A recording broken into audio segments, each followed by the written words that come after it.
Pourquoi aujourd'hui il y a ce tel désir de racheter des terres? La forêt alluviale, elle nous fait de l'eau propre, gratuitement. Nous sommes des fantassins de la protection de la nature et on fait feu de tout bois. D'ailleurs, c'est un milieu très concurrentiel, quoi, les achats de forêt. Alors la propriété c'est de droite? Je sais pas.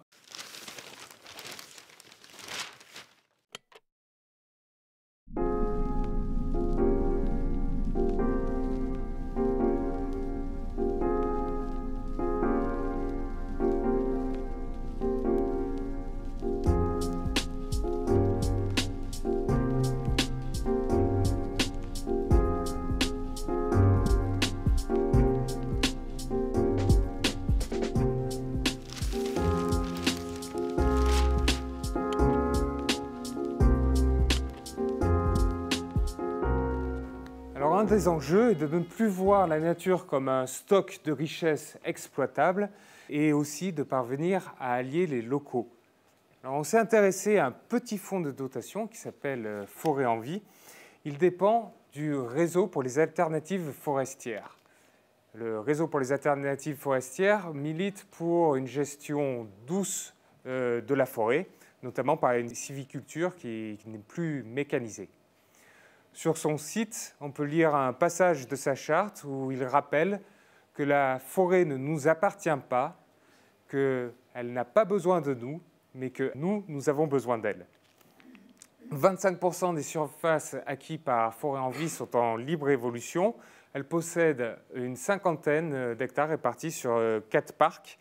La coordinatrice, Nathalie Nollet, espère pouvoir doubler cette surface dès l'année prochaine. Alors comment ça se passe avec Forêt en Vie? Eh bien, en fait, elle achète un terrain et via un bail forestier, elle le remet à disposition d'une association de citoyens. Donc, pour le fond, il n'est vraiment pas question de s'adonner à des coupes rases, c'est-à-dire qu'on rase tous les arbres d'une surface, d'utiliser des machines qui vont faire des ornières, parfois de plus de 1,50 m, et où la nature aura bien du mal à repousser. Il est encore moins dans leur habitude de s'adonner, enfin de planter en monoespèces, ce qui fragiliserait la forêt. Alors, non loin du domaine de Valfanjou, je suis allé au col de l'Échaillon, à côté d'une station de ski de fond dans le parc du Vercors. Et j'ai pris quelques photos que je voulais vous montrer parce qu'elles démontrent un petit peu les conséquences des abattages. Donc la coupe là est, on va dire, modérée. On voit qu'il y a des souches et des troncs d'arbres qui sont laissés sur place. En fait, c'est pour qu'ils pourrissent et que la nature puisse plus facilement renaître. Mais par contre, ils ont utilisé des machines et on voit ces ornières qui compactent le sol.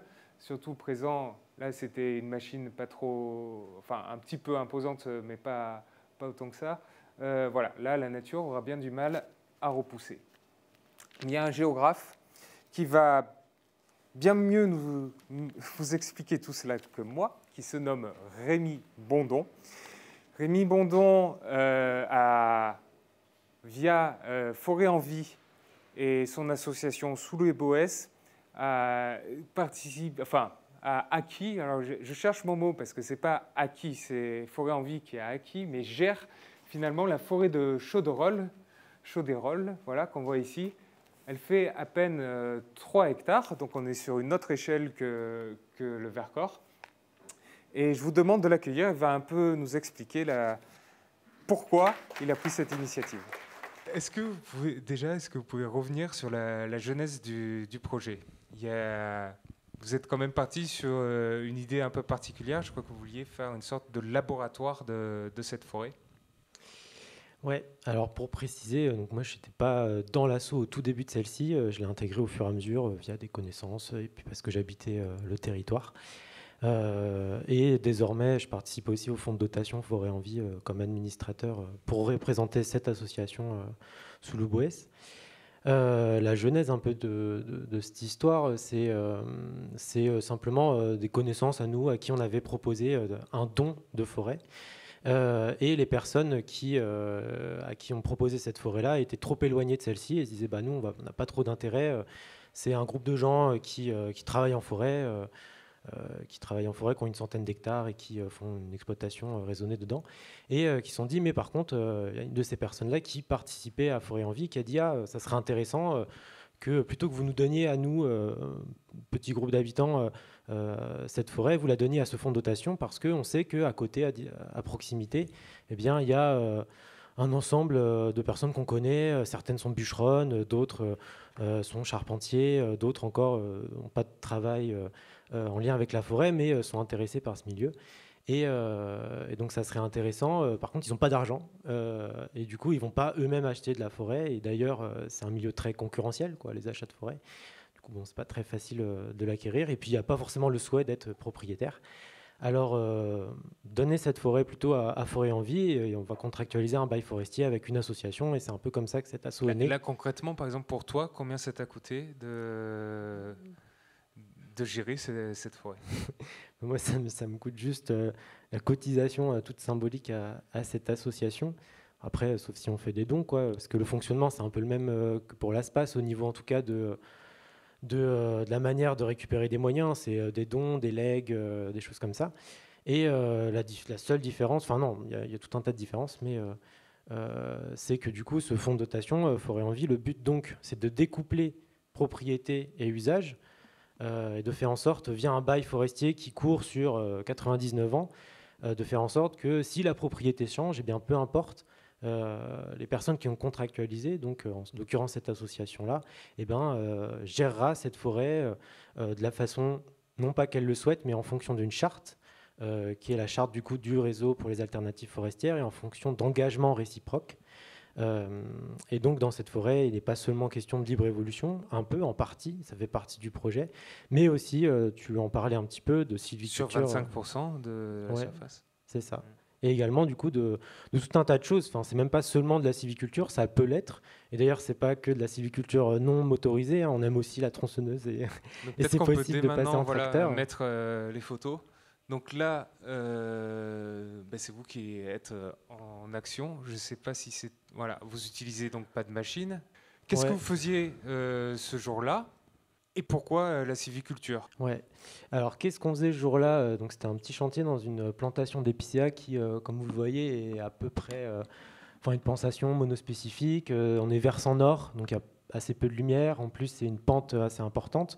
Donc autant dire que c'est un endroit où les sédiments partent en bas de la parcelle, donc assez peu riche. Et en plus, on est dans un socle granitique lui-même assez peu riche. Du coup, l'idée, c'est en fait, avec cette forêt, on a hérité de plusieurs espaces, quoi. Il y a une hêtraie assez jolie, il y a des endroits plus mélangés. Là, c'était une plantation d'épicéas qui a fait suite à une tempête. Et on s'est dit, cet endroit-là, si on n'agit pas, il évoluera d'une certaine façon. Et ça peut être possible. Et on peut aussi se dire, si on y fait, si on prélève quelques arbres dedans, eh bien, on va pouvoir accélérer des changements au sein de cette plantation. Et du coup, là, l'idée, c'était simplement d'enlever 15, 20, 25% en fonction des espaces du volume de bois, et essayer de faire en sorte qu'il y ait un peu de lumière qui arrive, qu'il y ait pourquoi pas des semis, des arbres qui étaient à côté, qui puissent commencer à pousser à cet endroit-là, et disons donner un petit coup de pouce pour qu'il y ait une régénération et qu'on aille vers une forme de diversification de cette parcelle. Et là, on a choisi de travailler en non mécanisé parce qu'on n'avait pas d'impératif économique. Après, ça, c'est un gros axe du réseau pour les alternatives forestières. C'est composé, avant tout, ce réseau-là, il est né avec des bûcherons, avec des scieurs, avec des débardeurs, des débardeuses, avec des gens qui sont des travailleurs de la forêt et qui travaillent avec des tracteurs, qui travaillent avec des tronçonneuses, etc. Mais d'une certaine façon, disons. Nous, on n'avait pas ces impératifs économiques. Et du coup, il y avait dans l'assaut une personne qui est débardeuse à cheval, qu'on voit ici sur la photo. Et on s'est dit, ça serait intéressant de faire ce chantier sans bruit, en tout cas avec seulement nos manières d'interagir, avec le bruit de hache, de passe-partout, des commandements vis-à-vis des chevaux. Et enfin, l'idée, c'était de laisser la plupart des arbres au sol, parce qu'on n'avait pas non plus intérêt forcément de les sortir, à part pour deux boulangères qui sont dans l'association, qui vont les utiliser pour leur four à bois, mais à part ça, on va laisser les arbres au sol, parce que c'est important pour la vie d'une forêt. Donc voilà, en gros. Et avec Forêt en Vie, vous avez aussi un devoir d'action pédagogique, de raconter un petit peu la forêt. Qu'est-ce que vous entreprenez dans ce sens-là? Comment ça se concrétise? Nous, l'idée, c'est en fait d'avoir accès à une forêt comme ça. Ça permet de... Enfin, comment dire, enfin, c'est un espace, une sorte de support aussi, où plutôt que faire, par exemple, des cafés-forêts dans un bar ou quelque chose comme ça, ce qui peut se faire par ailleurs, et de se dire on va organiser une discussion sur la forêt comme ça. Mais comme ici par exemple, bon, c'est intéressant, mais c'est aussi intéressant d'aller en forêt avec des personnes très diverses, quoi. Nous autour de notre asso, donc il y a à la fois des gens qui travaillent en forêt et qui permettent, qui du coup expliquent ce qu'ils y font, pourquoi est-ce qu'il y a aussi une importance à travailler dans ce milieu-là, quoi. Et il y a également des personnes qui vont avoir un penchant plus naturaliste, qui vont pouvoir aussi expliquer alors pourquoi est-ce que dans la plantation qu'on vient de voir, eh bien, les épicéas ne poussent pas très bien. Pourquoi est-ce qu'on a choisi des épicéas à un moment et pourquoi aujourd'hui on ne ferait peut-être pas ça. Pourquoi est-ce que dans tel endroit de la forêt, finalement c'est assez peu sonore, alors qu'à d'autres endroits ça l'est beaucoup plus. Pourquoi est-ce qu'ici il y a des trous de blaireaux et ici il n'y en a pas. Enfin, voilà, l'idée c'est essayer de prendre cet espace qu'on nous accorde, quoi, de façon contractuelle avec Forêt en Vie, comme un support auquel on a assez peu souvent accès. Enfin, on a accès beaucoup à plein d'espaces forestiers, mais finalement aussi d'avoir un peu une focalisation sur ces quelques hectares. Enfin, 3,6 hectares, c'est la moyenne dans le Massif central, c'est assez peu. Eh bien, ça nous permet aussi de créer un attachement avec un espace dans lequel on revient, qu'on suit, et dans lequel aussi on agit. Et là, ce chantier forestier, ça a créé un attachement supplémentaire de se dire on a travaillé dans cette forêt ensemble et on va pouvoir voir c'est quoi les effets de cette action aussi. Alors, vous me l'aviez un peu décrite lors de notre précédent entretien, mais est-ce que vous pourriez décrire pour tout le monde votre forêt rêvée? Attention, ouais. Forêt rêvée, il y aurait en gros, une forêt rêvée, disons, enfin pour moi, ce serait une forêt très diversifiée, avec des essences qui n'auraient pas forcément nécessairement été plantées, mais bon, après tout, pourquoi pas. Une forêt diversifiée en âge, une forêt diversifiée en taille, et une forêt diversifiée également en type d'essence, mais une forêt diversifiée qui correspond au territoire dans lequel on se trouve. Donc là, on est dans le Massif central. Souvent, l'aspect des forêts qu'on décrit, les forêts, disons, qui pousseraient après une déprise agricole, par exemple, on irait assez vite, au bout d'une centaine, 150, 200 ans, vers une hêtraie sapinière, c'est-à-dire une majorité de hêtres et de sapins, parce que c'est des espèces des espèces d'ombre, qui vont tranquillement pousser à l'ombre d'autres espèces et qui vont s'imposer à un moment. Et du coup, cette forêt, pour moi, c'est pas seulement un ensemble d'arbres, même si il est très diversifié, c'est une forêt bruyante plutôt d'animaux, divers et variés. C'est une forêt avec du bois mort au sol, c'est une forêt avec de la mousse, avec un peu de roche, pourquoi pas. Enfin, ça, c'est juste un trait personnel parce que j'aime bien. Et enfin, c'est une forêt bruyante parce qu'il y a des personnes qui l'habitent. Et du coup, pour moi, une forêt idéale, c'est pas nécessairement une forêt qui est, qui est inhabitée ou que seulement on la traverse. C'est aussi une forêt qu'on peut habiter de diverses façons, en construisant une cabane dedans, ou bien en allant faire des affûts pour observer les animaux, ou encore en faisant des chantiers, pourquoi pas, de sylviculture, comme on l'a fait ici. Merci beaucoup. On se retrouve pour la seconde partie de soirée. Merci à vous. Alors, nous l'avons vu, le réensauvagement ébranle quelques concepts qu'on pensait solides, que ce soit la nature ou la propriété, et elle est aussi source de conflits. Je vous propose d'accueillir Antoine Aurel Cohen-Perrault, qui est le membre d'un petit think tank qui s'appelle Reprise de Terre. Reprise de Terre a été fondée pour inventer des nouvelles tactiques foncières, politiques et juridiques, et pour contrer l'accaparement et le saccage des terres par le productivisme. Je vous propose d'accueillir Antoine Aurel.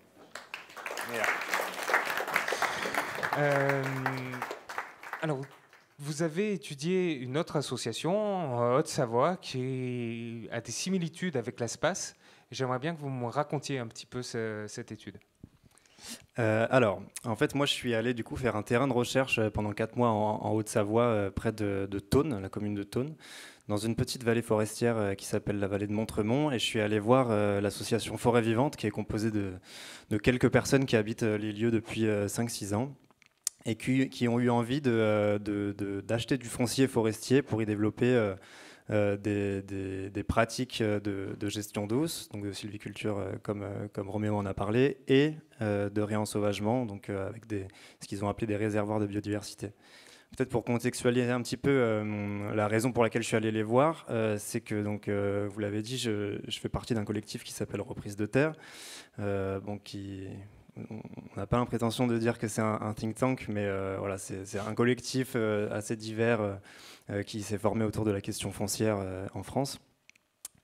Et en fait, moi, j'ai fait partie d'un des groupes d'enquête de ce collectif-là, précisément sur la question du réensauvagement et des conflits qu'il y avait entre l'usage et la protection des terres, et qui a d'ailleurs pris son origine, son élan, son dynamisme dans le cas qui est devenu presque un cas d'école de l'ASPAS et du domaine de Valfanjous, parce qu'on essayait de se dire un peu, en fait, ok, il y a des tensions entre, et même des tensions historiques, mais en fait, cette acquisition de l'ASPAS est devenue un peu le symbole des conflits historiques qu'il y a entre le monde de la paysannerie et le monde de la conservation de la nature.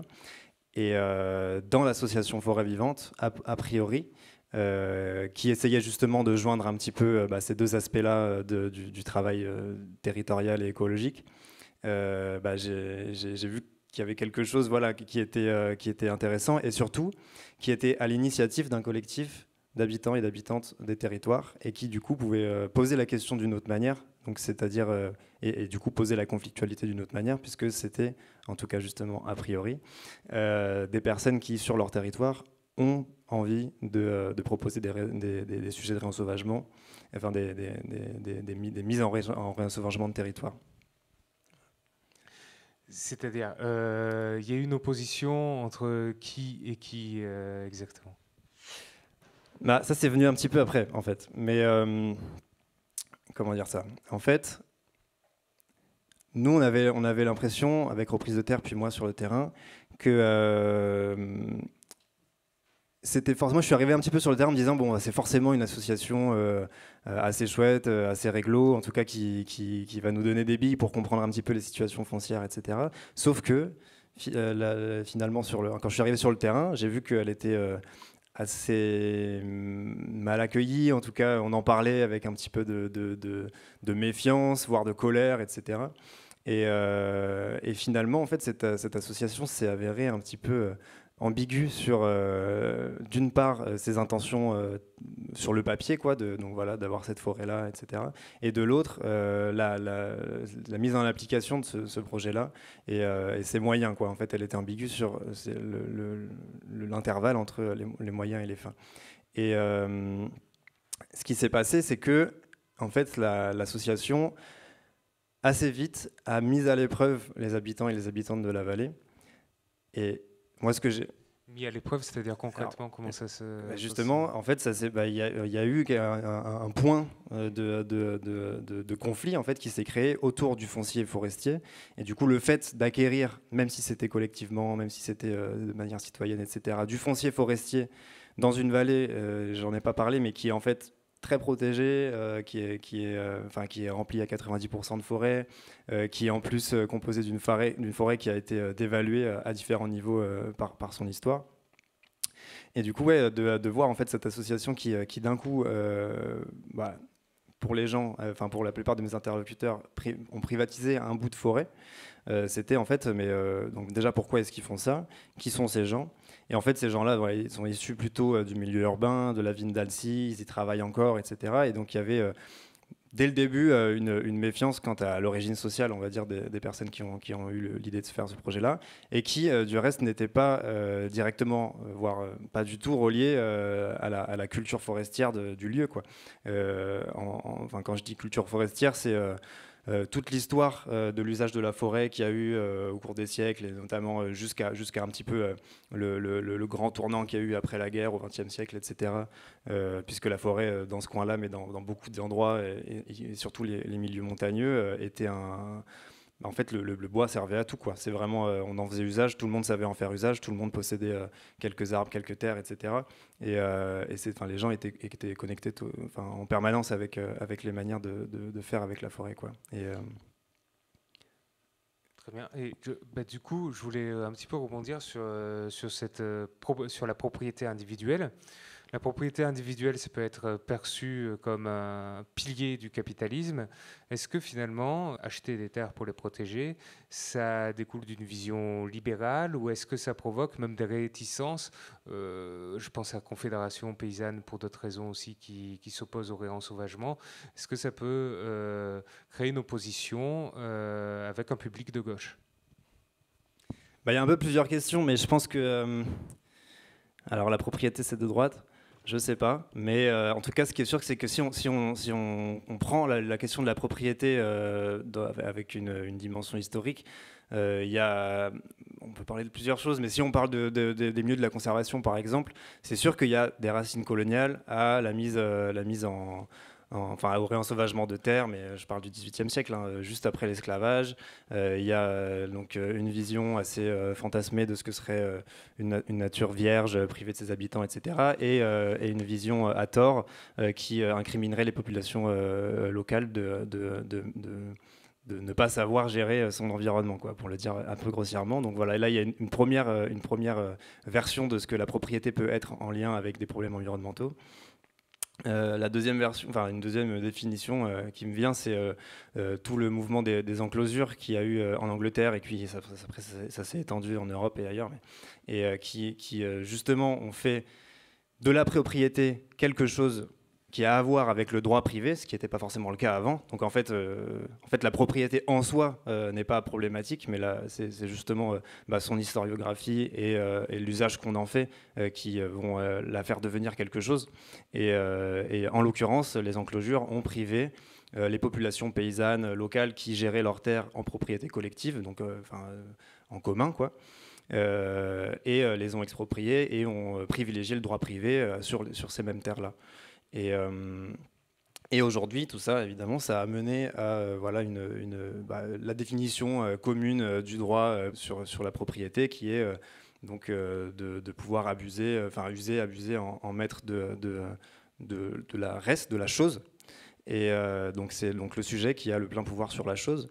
Sauf que justement, ça c'est aussi controversé. Enfin, il y a des écrits qui parlent de ça. Mais est-ce que les associations ici ne sont pas en train de faire des communs, c'est-à-dire une propriété qui échappe aux propriétés individuelles, c'est une propriété collective? Là justement, ça c'est un peu le troisième version de la propriété, et c'est pour ça que c'est un point un peu nodal de la situation foncière française aujourd'hui, c'est que devant une insatisfaction partagée on va dire de l'inattention et de l'inefficacité des États et des instances décisionnelles en matière de politique de la nature, on va dire, que ce soit la conservation, la gestion de la sylviculture, l'agriculture intensive, etc., se mobilisent tout un tas de groupes, des associations, des collectifs, de personnes, de citoyens, d'habitants et habitantes des territoires, qui finalement se disent, ok, en fait, qu'est-ce qu'on a, qu'est-ce que vous disiez tout à l'heure, qu'est-ce qu'on a comme outil à notre disposition pour être efficace dans ce monde-là, et qu'est-ce qu'on a comme outil pour être efficace sans attendre le recours des institutions? Et il se trouve que la propriété privée, ça marche quand même plutôt pas mal. En tout cas, c'est difficilement attaquable, et c'est justement, ça peut devenir inaliénable. Et donc il y a différents, au sein de cet outil-là, il y a différents moyens de le mettre en place. Donc on a parlé des fonds de dotation, je ne sais plus si on en a parlé, mais il existe un outil juridique qui s'appelle les fonds de dotation, qui sont des outils juridiques propriétaires de terres.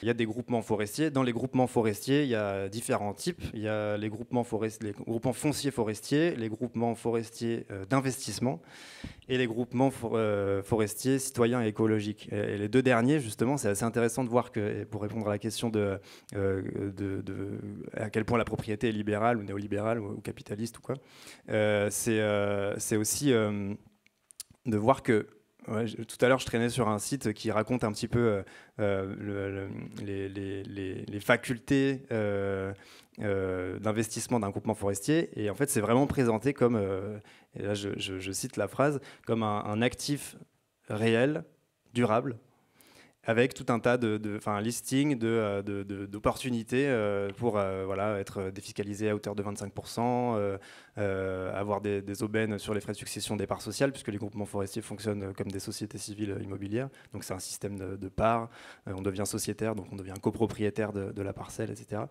Et il y a une réduction de l'impôt sur la fortune immobilière, etc. Donc il y a vraiment ce truc-là. Parfois, l'objectif des groupements forestiers, c'est pas seulement environnemental, il est parfois aussi économique. Alors oui, et justement, en tout cas, cette manière-là de définir le groupement forestier en est la preuve. Après, j'ai l'impression que quand même, c'est pas la majorité des personnes qui se disent je vais investir dans la forêt, non seulement parce que c'est pas très intéressant d'investir dans la forêt, mais surtout parce que c'est peut-être un peu moins connu que d'avoir des parts à droite à gauche. Mais ce que je voulais dire, c'est surtout que la mobilisation citoyenne s'empare du droit de propriété pour, et là j'emprunte une formule à Baptiste Morisot, pour le retourner contre lui-même. Il y a un peu cet effet-là de, en fait, la propriété privée aujourd'hui, c'est quelque chose de privatif, non seulement parce qu'il a privatisé les gens de leur territoire, mais aussi parce qu'il privatise sa propriété des autres, et enfin du droit qu'en ont les autres. Mais c'est justement ce qui m'intéressait aussi chez Forêt Vivante, l'association, c'était que en fait, ces collectifs-là font passer la propriété privée comme une propriété qui devient inclusive. On passe du privatif à l'inclusif, quoi. Et quand je dis inclusive, ça veut dire non seulement réfléchir à un territoire en commun et avec plusieurs personnes, et donc penser la question de la prise de décision de manière collective, ancrée sur un territoire, etc. Mais c'est aussi envisager la cohabitation avec des espèces qui ne sont pas issues de l'espèce humaine, quoi.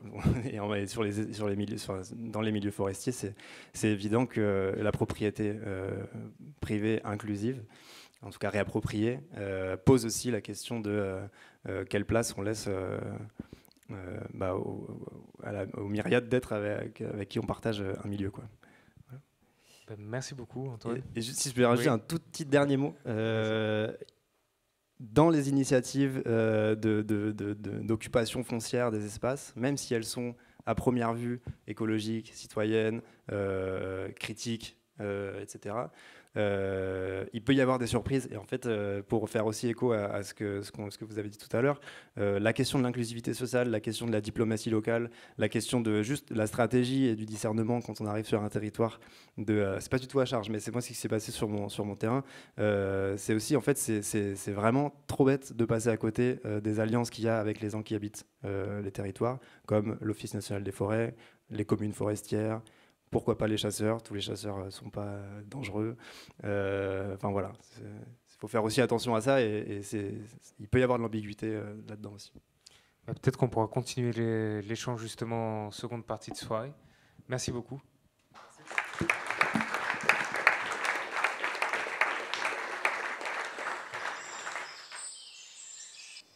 Alors revenons à notre forêt primaire sauvage. Je ne sais pas si vous vous souvenez, avec ce vautour fauve qui nous planait au-dessus de notre tête, ces bisons. Nous avions pris le temps de la contempler, et finalement, est-ce que l'on n'était pas de trop? On se rappelle que lors du confinement, les chants des oiseaux que l'on entend là avaient remplacé les bruits de moteur, et que les animaux sortaient au grand jour.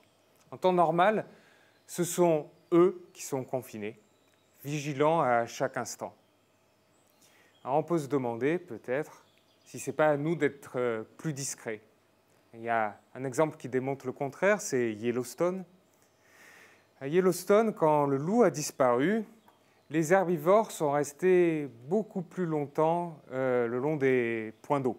Ils ont pris le temps de brouter l'herbe. Ça a favorisé l'érosion et ça a mis en péril le mode de vie de certaines espèces, comme celui des castors. C'est une fois que le loup a été réintroduit que tout l'écosystème a été régénéré comme nous l'avons vu. Peut-être que maintenant, c'est à nous de comprendre quelle est notre place dans la nature. Merci à vous.